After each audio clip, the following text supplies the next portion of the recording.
Pemirsa, Anda kembali menyaksikan program Dialog Khusus, tentunya masih bersama saya Devi Ade dan juga dengan tema yang sama, yakni inovasi Rumah Sakit Baptis Kediri dalam memerangi dan menanggulangi COVID-19.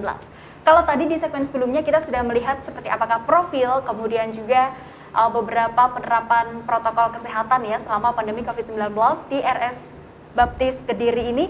Nah, untuk kali ini saya pengen berbincang lebih lanjut dan juga mengulas tentunya seperti apakah terkait dengan virus COVID-19 itu sendiri ataupun juga dari screening dan juga koordinasi atau kerjasama yang dilakukan oleh Rumah Sakit Baptis Kediri selama pandemi COVID-19 ini. Tentu juga sudah bersama saya untuk kedua narasumber hari ini. Yang pertama saya ingin sapa dulu ada Dr. Vera Yuanita selaku dokter spesialis mikrobiologi klinik RSPK. Kabar baik hari ini dokter? Sangat baik, salam sehat semua saudara-saudara di rumah. Oke, ya. Boleh disapa terlebih dahulu sedikit aja buat pemirsa. Ya, pemirsa selamat pagi, harapannya sehat semua dan terus menjaga kesehatan selama masa pandemi ini. Oke, jadi memang di masa pandemi ini kita tidak boleh tetap harus semangat begitu ya. Iya untuk dong. memerangi COVID-19 tentunya. COVID-19. Oke. Kemudian untuk narasumber kedua pemirsa juga sudah bersama saya ada Dr. Peptu Gita Hartanto selaku dokter umum IGD dan ketua Satgas RSPK. Kabar baik juga, sehat? Ya, puji Tuhan, kabar baik. Terima kasih bisa berada di tempat ini dan selamat pagi juga untuk para pemirsa di rumah untuk mengikuti acara ini. Oke, dan tentunya pemirsa hari ini kita akan membahas seputar dengan tema yang sudah saya sampaikan di awal tadi, yakni inovasi Rumah Sakit Baptis Kediri dalam memerangi dan menanggulangi COVID-19. Kalau kita lihat bersama dan kita tahu bersama, kita pun juga merasakan selama kurang lebih 8 bulan ini virus corona itu sudah bahkan ada di sekitar kita ya, karena memang dari perubahan perilaku dari para masyarakat sendiri juga sudah harus menerapkan protokol kesehatan ya sejak dulu awal sampai sekarang ini. Kalau kita berbicara tentang virus corona atau COVID-19, ini ada pakar virusnya di sini ya, ada Dr. Vera ini yang akan menjelaskan secara gamblang kepada Anda pemirsa terkait dengan sifat virus corona itu seperti apa? Seperti apa, Dok? Iya. Terima kasih. Jadi mungkin saat ini kita agak terkaget-kaget ya dengan keadaan pandemi. Jadi seperti apa sih sebenarnya virus corona ini? Virus ini sebenarnya sudah ada, sudah lama dan ditemukan 7 strain itu dari virus ini yang pernah menginfeksi tetapi gejalanya itu mild. Jadi tidak seberat seperti virus corona di tahun 2002 dan 2012. Jadi virus corona ini termasuk dalam famili Coronaviridae. Nah, yang menyebabkan penyakit itu tahun 2002 namanya SARS. Dan kemudian di tahun 2012 itu juga ada namanya MERS. Nah,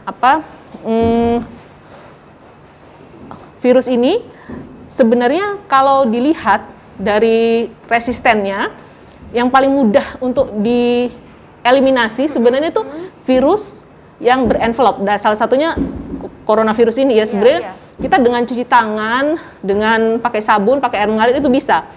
Beda dengan bakteri yang seperti golongan prion dan bakteri berspora, itu lebih susah untuk disingkirkan. Nah, si coronavirus ini mudah sekali sebenarnya apabila dia belum sampai berikatan dengan mukosa atau epitel di dalam tubuh kita. Jadi kalau cuma di lingkungan, dia tuh diam aja, jadi tidak akan menimbulkan apa-apa. Tapi begitu dia berikatan dengan reseptor dalam sel manusia yang hidup, karena dia butuh itu untuk bereplikasi, nah itu yang berbahaya. Ukurannya itu sangat kecil, jadi sekitar 100 nanometer, dan hanya bisa dilihat dengan mikroskop elektron. Kemudian dia sangat sederhana sebenarnya bentuknya, jadi dia terdiri dari protein dan juga rantai RNA, di mana yang tadi saya sudah sampaikan di awal bahwa sangat mudah sebenarnya untuk mengeliminasi, cukup dengan sabun. Nah, yang berbahaya kalau masuk ke dalam tubuh Oke, kita. jadi memang untuk makanya kenapa sampai saat ini dari protokol kesehatan itu tetap harus dilakukan oleh semua masyarakat, karena salah satunya adalah mencuci tangan dengan sabun, memakai masker itu juga salah satu upaya untuk memerangi COVID-19 itu sendiri. Nah, ini kalau terinfeksi ini bisa melibatkan apa saja? Ya, jadi rantai infeksi itu kan ada 6. Jadi agen infeksinya sendiri yaitu virus SARS-CoV, kemudian reservoirnya. Reservoir itu tempatnya virus ini ada, itu dia biasanya di manusia, kemudian di lingkungan kita ya, meja-meja yang pernah disentuh oleh orang terinfeksi, kemudian di hewan. Lalu masuknya bagaimana? Masuknya itu lewat droplet. Kemudian transmisinya bisa langsung, kita misalnya salaman jabatan sama orang terinfeksi, kemudian lewat lingkungan, lewat droplet tadi dan aerosol. Kemudian orang yang terinfeksi pasti, yang akan diinfeksi oleh virus ini orang yang rentan dengan infeksi, misalnya orang usia tua, kemudian orang-orang dengan imunokompromis atau sistem imun yang rendah, penyakit jantung, obesitas, dan penyakit kardiovaskular. Oke, jadi memang kalau untuk usia-usia rentan ini memang diwajibkan untuk tetap menjaga kesehatan juga ya. Karena memang usia rentan ini sangat rawan tertularnya virus, mungkin tidak hanya COVID saja ya, mungkin virus-virus lainnya juga rawan begitu ya kalau untuk usia yang rentan. Oh iya. Tapi memang virus ini kan dia tadi lewat droplet, jadi lebih cepat menularnya. Kalau mungkin virus yang lain nggak terlalu. Baik, untuk cara penularan itu tadi. Bagaimana untuk cara pencegahan, Dok? Cara pencegahan ya. Yang tadi karena virus ini juga bisa ada di ini, jadi kita jangan tanpa cuci tangan kita pegang-pegang mata atau hidung atau mulut. Kemudian kita juga setelah bertemu orang sakit begitu jangan tidak cuci tangan ya. Kalau bisa hindari. Kemudian kalau kita merasa diri sakit selama pandemi ini tidak usah keluar-keluar, di dalam rumah aja untuk menjaga diri kita dan keluarga. Kemudian kalau kita batuk, gunakan etika batuk, lalu menjaga jarak. Mungkin itulah sebagian dari cara pencegahan dari virus ini, dan tetap cuci tangan sesuai dengan standar WHO. Oke, baik. Jadi memang kalau untuk protokol kesehatan ini juga tetap selalu digencarkan ya, mungkin tidak hanya dari beberapa sosialisasi, tapi dari gaya hidup sendiri juga selalu diberikan oleh RS Baptis sendiri kepada masyarakat. Oke. Kalau berbicara tentang screening, karena memang sampai saat ini dari Rumah Sakit Baptis Kediri ini juga sudah melakukan screening ya, meskipun ini bukan rumah sakit rujukan, tetapi tetap melakukan screening awal untuk mungkin pasien yang diduga atau mungkin ada gejala-gejala mengarah ke COVID. Bagaimana screening awal pasien ini untuk di IGD, dokter? Oke, terima kasih Mbak Devi. Jadi kami ya sebagai frontliner ya, sebagai di depan pintu di mana pasien masuk ya, ada 2, kita bisa masuk lewat instalasi rawat jalan, bisa juga dengan masuk lewat instalasi rawat darurat ya, IGD. Nah, kita akan terapkan protokol pada waktu pasien itu datang. Kita akan screening di awal, kita lihat pasien ini apakah ada demam, batuk, pilek, sesak nafas ya. Bila dicurigai seperti itu, bila pasien ini masuk di IRC, petugas kami di depan akan mengarahkan pasien ini ke IGD. Jadi pasien yang masuk ke IRC akan di screening lebih awal dulu ya. Kemudian kalau pasien ini diantar ke IGD atau pasien yang di IGD di screening di awal, kita pilah ya. Bila pasien itu ada keluhan yang mengarah ke seperti gejala COVID ya, batuk, pilek, sesak nafas, demam dan sebagainya, kita arahkan ke ruang isolasi IGD. Kemudian bila pasien itu ternyata tidak ada keluhan di sana, itu kita bisa masukkan ke ruang IGD yang bukan isolasi ya. Terus kemudian di ruang IGD isolasi, petugas kita, dokter UGD dan perawat akan menggunakan APD. Jadi menggunakan APD lengkap ya, level 2. Jadi akan kita screening lagi, kita tanya-tanya lagi, kita periksa ya. Bila perlu kita lakukan pemeriksaan screening, yaitu cek rapid test ya waktu ini. Jadi itu sebagai syarat, karena rumah sakit kita bukan rumah sakit rujukan COVID. Jadi itu adalah kendala, memang kita belum bisa melakukan swab mandiri, tetapi pasien akan di screening lebih lanjut dan akan dilihat apakah ada keluhan yang mengarah ke sana. Bila tidak ataupun iya, nanti kita akan lakukan lebih lanjut, tidak lanjut.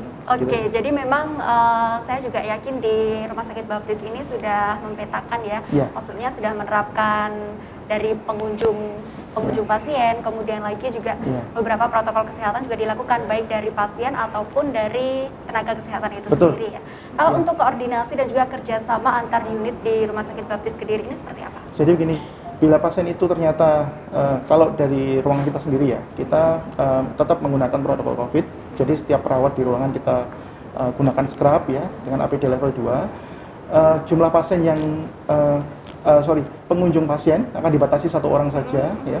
Kemudian ruangan-ruangan akan disediakan banyak tempat untuk cuci tangan ya, juga disediakan masker. Jadi kita tetapkan juga protokol khusus sehingga pasien yang dirawat walaupun itu kita suspek COVID ya, akan tetap dapat terapi yang seperti sewajarnya pasien yang mendapatkan kebutuhan untuk medisnya, untuk pengobatannya. Jadi tidak ada pemilahan, tetapi kita harus proteksi di awal untuk screening awalnya. Iya, kalau untuk terkait dengan koordinasi dengan rumah sakit rujukan dan juga gugus tugas Kota Kediri seperti apa, Dok? Oke, terima kasih.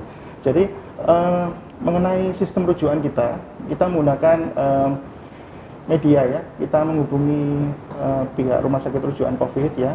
Jadi setelah pasien ini kita temukan suspek COVID ya, kita lakukan foto torak, kemudian kita lakukan rapid test, ternyata hasilnya positif ya, kita akan menghubungi rumah sakit rujukan dan kita juga menghubungi dinas kesehatan ya, P2M, di mana pasien ini bisa di follow up walaupun sudah kita rujuk. Gitu. Oke, seperti itu ya pemirsa. Jadi memang untuk COVID-19 ini saat ini di Kota Kediri juga memang sudah ditangani dengan baik. Jadi Anda tidak usah khawatir, atau mungkin juga Anda yang sampai saat ini masih takut untuk periksa ataupun yang punya sakit begitu ya, punya gejala sakit, tidak usah takut untuk periksa ke rumah sakit, salah satunya di Rumah Sakit Baptis Kediri, karena memang dari Rumah Sakit Baptis Kediri ini sudah menerapkan protokol kesehatan dan juga membedakan mana pasien yang memiliki gejala atau diduga COVID-19 tadi melewati screening. Jadi Anda tidak perlu khawatir seperti itu. Dan juga terakhir ini pesan yang akan disampaikan kepada masyarakat khususnya di tengah pandemi, apalagi beberapa pekan terakhir ini di Kota Kediri sangat meningkat begitu ya untuk kasus positif. Ini pesan yang mau disampaikan ke masyarakat apa, Dok? Iya. Jadi kita ikuti anjuran pemerintah ya, dengan kita lakukan prokes ya, dengan protokol kesehatan ya. Rumah sakit sudah melakukan promosi kesehatan. Jadi bagaimana kita menjaga, kita lakukan 3M ya, yaitu mencegah ya, yaitu dengan cara kita memakai masker ya, kemudian menjaga jarak, kemudian kita sering mencuci tangan. Apapun aktivitas kita harus selalu ini ya, apapun yang kita pegang ya, kita harus waspadai. Jadi kita harus lakukan 3M ini yang sudah diberikan pemerintah. Oke, jadi memang selain itu sampai saat ini kita juga harus menerapkan perilaku hidup bersih dan sehat pemirsa ya, karena memang kita tidak tahu seperti apakah kondisi di sekitar kita atau kondisi di lingkungan kita. Jadi selain menerapkan perilaku hidup bersih dan sehat, tadi juga sudah disampaikan oleh Dr. Peptu dan saya rasa untuk Dr. Vera juga sama ya pesan yang disampaikan, yakni tetap memperhatikan protokol kesehatan dengan cara 3M, yakni memakai masker, mencuci tangan dengan sabun, dan juga menjaga jarak. Dan juga waktunya, terima kasih sudah berdialog menyempatkan waktunya dengan JTV Kediri ya. Semoga dialog hari ini sangat bermanfaat untuk pemirsa semuanya. Terima kasih. Akhirnya, saya Dewi Ade pemirsa pamit undur diri dari hadapan Anda. Terima kasih atas kebersamaannya. Sampai jumpa dan salam JTV.